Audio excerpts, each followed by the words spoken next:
What should the next video be about then? Well, any excuse to talk about this film again. Favourite film of all time. Let's get into it.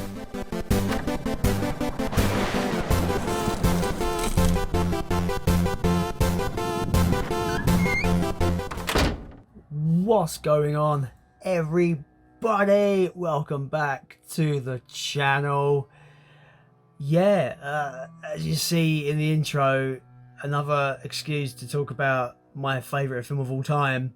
But before we get to my favourite film of all time, that I've probably spoke about 3 times already, but why not talk about it again? Because I love it so much. Yeah, so before we get to that, I just want to give a shout out to Mondo Shelavec Movies for giving me a shout out on one of his videos, and really just sharing my love, man. Like, I really do appreciate it. It means a lot to me. That made my lunch break at work just so good. It gave me that boost. I was buzzing for the whole day. I got a bunch of new subscribers. Thank you so much for subscribing, everybody. It means a world to me. So yeah, I'm really looking forward to making more content, and hopefully you guys stick around and you enjoy what you see from this channel. But yeah, pleasantries aside, you saw the intro. We are talking about Godzilla 1954. It's my favourite movie of all time. I absolutely adore this film. I can talk for so long about this movie. It's so good. Brought to us by Ishiro Honda, the godfather of kaiju films in Japan, in my opinion. Yeah, sure, he went off and done a few more things that wasn't kaiju, but he comes back to kaiju and just smashes it out of the park all the time, every day, every night. And he is the godfather. And yeah, in 1954, he gave us Gojira, or as we know in the West as Godzilla. This film, for me, like as a Godzilla fan, I'm very much a kind of a fresh fan. Maybe being a fan for a good maybe 3 years, and it's crazy how my love for Godzilla has kind of blown up over those 3 years. I saw Godzilla 2014. I think I streamed it on Netflix or somewhere, and loved it. I thought it was fantastic. And then I discovered a band called Oxygen Destroyer. They were like a black and thrash, kind of death thrash metal band from America. Their whole kind of identity is kaiju, is Godzilla, and they write songs about those movies, Godzilla and kaiju, and that got me kind of into like the lore and stuff like that, and into like the idea of these Godzilla films. And it's weird because I've always been attracted to monster movies, Gremlins, Critters, films like that. Anything that has something that is not human, I'm going to be interested, because I get attracted to films that have something that is unfamiliar. The Xenomorph from Alien, the Predator, the Alien from Life, a really good movie that takes a lot of inspiration from Alien. But anyway, yeah, I get attracted to those movies that have those monsters in it that are unfamiliar, that are not human, that are very kind of weird. If it's got a monster in it, I've got to see it, man. Like, that's where I am. So the whole idea that it took me that long to really kind of get my teeth into the Godzilla franchise and really check it out is crazy. But then again, I think to myself, it actually makes sense, because there's 34 films in the Godzilla franchise, and when it concerns the continuity is all over the place. Some films kind of lead into others, where another film might be a direct sequel to this film. It's very intimidating, especially for a new fan like me when I was getting into the franchise. To be honest with you, I still haven't seen every film in the franchise, because I am slowly making my way through them, but it is a tall order. You only can have so much, and there's so much tonal inconsistency with the Godzilla franchise. Don't get me wrong, I love the franchise, I love the character, I respect its heritage and what it did for cinema in Japan, but it has such tonal inconsistency that it drives me mad. So trying to get into the franchise was a very tall order when you got a franchise that's been going for 65 years. So yeah, so my fandom, short story long, my fandom has been fairly new, and it's kind of like I can't really explain why I love this franchise. It just kind of like came out of nowhere. I bought some these really cool Australian. Well, I think they're Australian. They're Region 4, so I think I got them from Australia. Eastern Eye. Yeah, I've done an unboxing on the channel before. Eastern Eye box sets. I thought they were a good place to start. I picked these up, and you get the whole set. You get not the whole set. That's a lie. You get most of the films in that from that time. Anyway, you get the Showa films, the Heisei era, and the Millennium era. So I started there.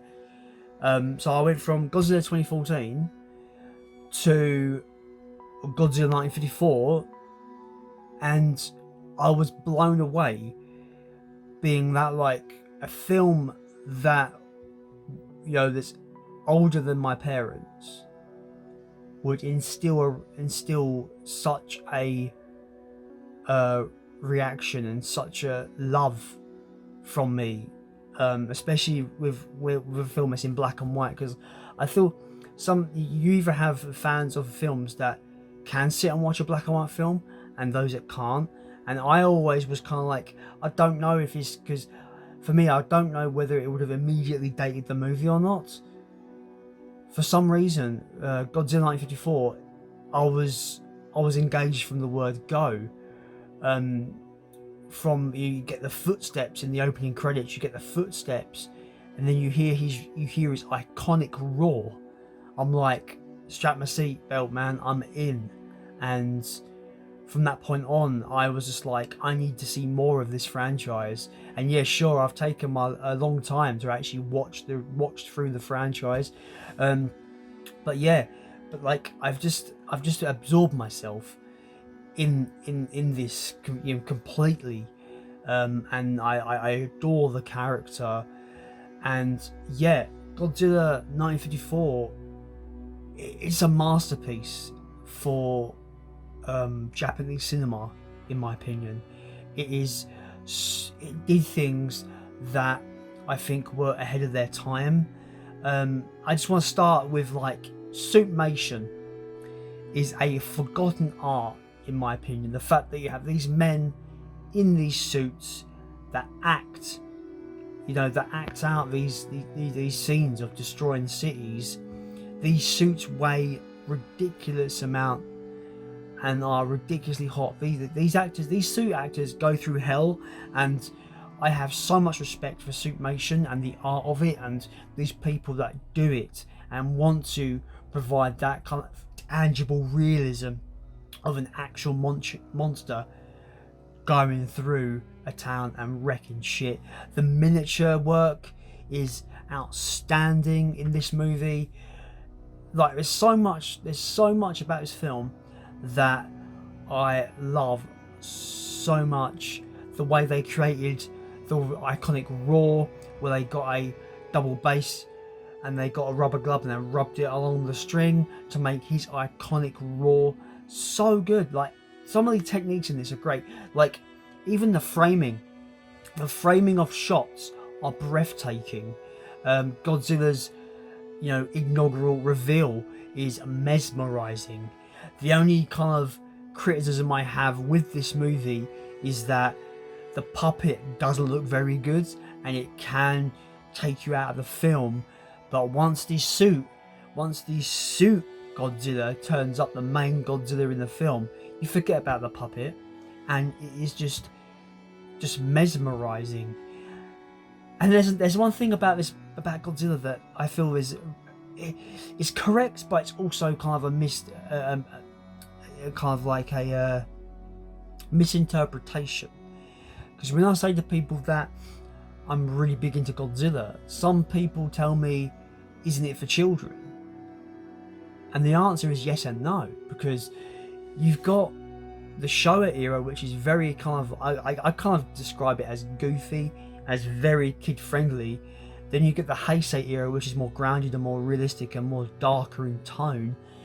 And then you have the Millennium series that go more into like more kind of like really kind of over the top action. So you have these different tones, but when it comes to that first movie, Godzilla, this first movie, Godzilla 1954, the original Gojira, the original, it is bleak as fuck, and I don't think it really is fun to watch. It is a masterpiece. Don't get it wrong, but like, it is so depressing and so bleak and so dark in its tone, and what it depicts in this film is just, it does take you down to the human level and basically show you the horrors of what Godzilla is unleashing. And obviously it's common knowledge to especially people like me that are fans, Godzilla is a metaphor for the atomic bomb that decimated Hiroshima in World War II. The film is kind of like a study of the horror that these people went through, the devastation, the death, the loss, children losing parents. You see that in this movie, and it's horrendous. There is some really, really strong imagery in this film that I think really kind of paint a picture of what the Japanese people went through in Hiroshima and in World War II. The fact that it's also a metaphor for nuclear testing and stuff like that, and it's like, be careful because you might awaken a giant fucking dinosaur with nuclear atomic power that will destroy everything. My point there was, I'm going off track a little bit. My point there was is that the original Godzilla 1954, it is a very brutal film. Not in its like, it's not violent. Like, it's what it is. It actually is very violent, but it's not like violent as in the contemporary way that people think violent. People think violence as blood and guts and torture and all that. Godzilla 1954 is not like that, but it's got this kind of, it's got an atmosphere that is kind of upsetting if you know why this movie was made. And it is a brutal movie to watch. I wouldn't say it's fun, but I love this film for what it has presented us with, and it's such a beautifully shot, wonderful movie that I think everyone should watch once. If you don't like it, that's cool, but I mean, I think you need to watch it once. Same with King Kong. I think King Kong is a film everyone should experience before they die. Godzilla 1954 is 100% a film I think everyone needs to watch before they die. For me, it's my favourite film from the 50s. It has been on my number one of my favourite films of all time list for about 2 years. I saw this about 2 or 3 years ago, but yeah, it wasn't my favourite film immediately when I saw it, but after numerous rewatches and getting the really cool Criterion DVD with the loads of the extras that you get with that DVD, my love for it just grew and grew and grew, and that's where I am now with it being my favourite film of all time. I do have some collections here, like I showed you the Criterion Collection DVD. We never got this in the UK, so I had to import it as a Region 1 DVD. Got this cool fold out bit of Godzilla. Wah! Oh my god. Look at him pop his head up. Wah! Oh my god. Yeah, it comes on It's on 2 discs. It's got its cool little booklet with it.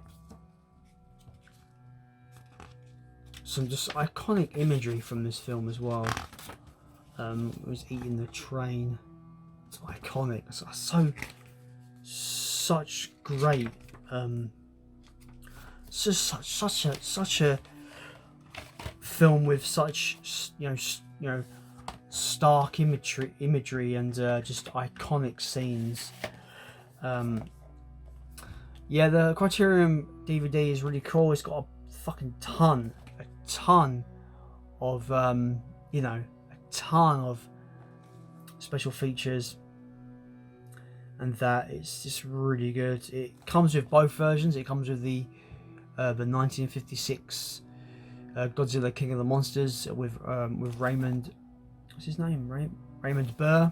When they added scenes with him, which is nowhere near as good. It kind of takes away from the tone of the film, in my opinion. But yeah, the original Japanese cut is the best. Is the way to watch it, in my opinion. I mean, watch both. It's pretty cool to compare and contrast the 2 versions. But yeah, the original is just king. So yeah, I've got this. I'm on a kind of a mission to get as many different versions of this as possible. I've got the BFI UK release, which I think is really cool as well. This comes in a nice, nice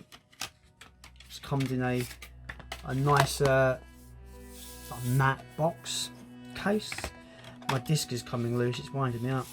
Anyway, this also comes with a nice booklet with Godzilla in Japanese. It's got some cool stuff.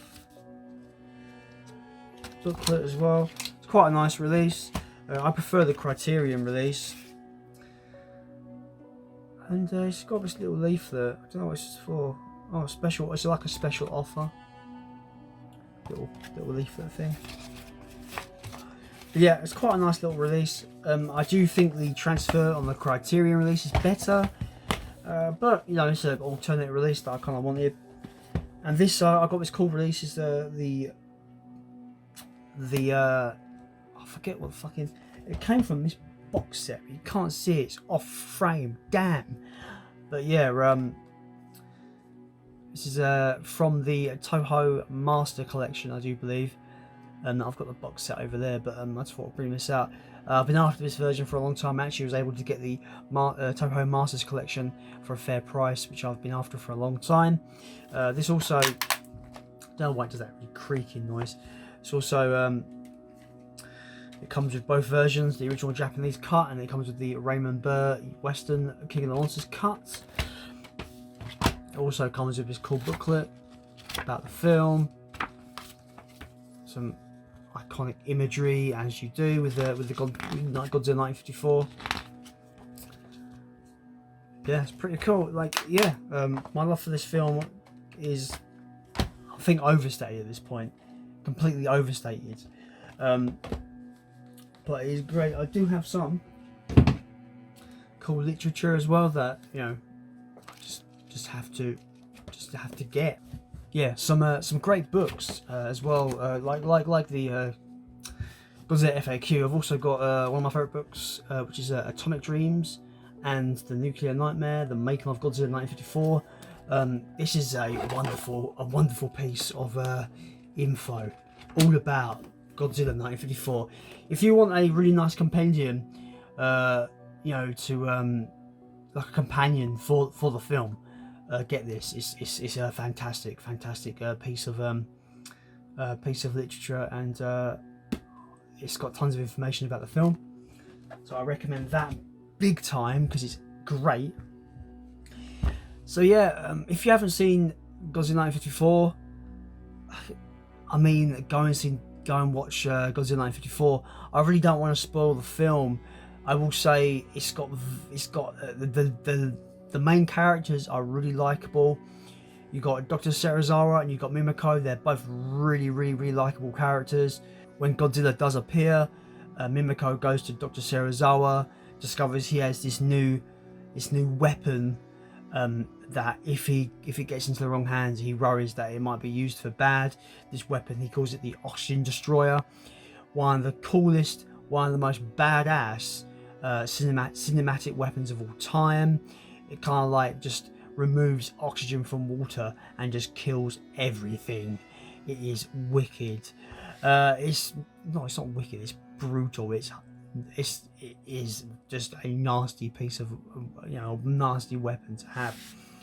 But yeah, so and then they kind of like plan to use that to kill Godzilla in the film. And yeah, the characters are really nice. It's got really good. The characters have nice relationships between each other. It's just really likable characters through that whole movie. And like I said, the framing of shots are amazing. The use of miniatures, like I said, are just groundbreaking. I can't say more about this film that hasn't been said by other people and hasn't been documented by more knowledgeable people of this film. But for me, I put it on and I'm just like, this is just incredible. Everything about it is amazing. Fuck me, I haven't spoken about the soundtrack. Holy shit, the soundtrack is incredible in this movie. Like, oh my god, that theme, the main theme for Godzilla is like one of my favourite themes of all time. It's up there with Jurassic Park, it's up there with Star Wars. It's just incredible as a theme. So good. Oh man. So yeah, Godzilla 1954 is just a masterpiece in Japanese cinema, 50s cinema. It ushered in a 65-year career as King of the Monsters, and man, I'm sure it will have 65 more years as the King of the Monsters. He is the king, and I still think Godzilla 1954 is the king of a lot. It is I think it's the greatest monster movie ever made. Obviously I'm biased because it's my favourite film of all time, but yeah. If you like Godzilla like I do, let me know what's your favourite Godzilla film, what's your favourite kaiju film, or spin it around, what's your favourite giant monster movie or monster movie in general.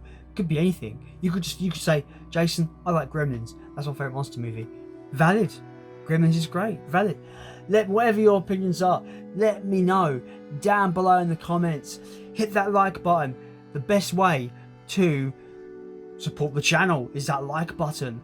The more likes I get on this video, the more YouTube will spread it out to more people so they can see me and my videos. I really want to build a community and hopefully just have fun. That's what I'm here for, guys. Talk about some of my favourite films. Godzilla 1954 is my favourite film of all time. If you like what you see here, be sure to hit that subscribe button if you want to see more from me and maybe more from the king. I've been Jason, and I am out. Bye. Blue and red, blue and red, blue and red.